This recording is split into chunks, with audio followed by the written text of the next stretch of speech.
লুচি বানানোর জন্য শুরুতেই নিয়ে নিলাম ময়দা, তার মধ্যে দিয়ে দিলাম একটু লবণ, চাইলে তোমরা একটু চিনিও অ্যাড করতে পারো। এরপরে অ্যাড করব পরিমাণ মতো জল।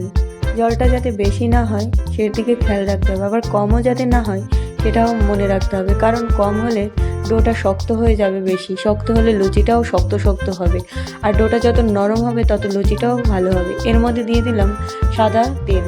এবার ডোটা আমার মাখা খুব ভালো করে হয়ে গেছে, এবার ছোট ছোট করে বল বানিয়ে নেব। এবার লুচিটা আমরা চাইলেই তেল দিয়েও বেলতে পারি, আর চাইলে আর একটু শুকনো আটা দিয়েও বেলতে পারি।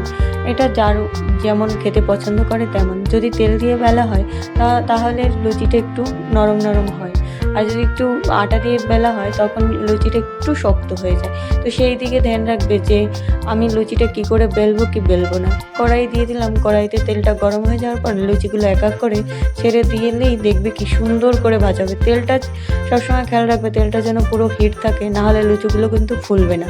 আর প্রত্যেকটা লুচি এরকমভাবেই ফুলবে, লুচিগুলো বেশি ভাজবে না, তাহলে লুচিগুলো কিন্তু শক্ত হওয়ার চান্স থাকে।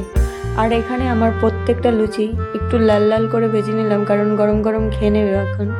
আর লুচিগুলো খুব সফট হয়েছে, দেখে বুঝতে পেরেছে, এভাবে বানিয়ে দেবে।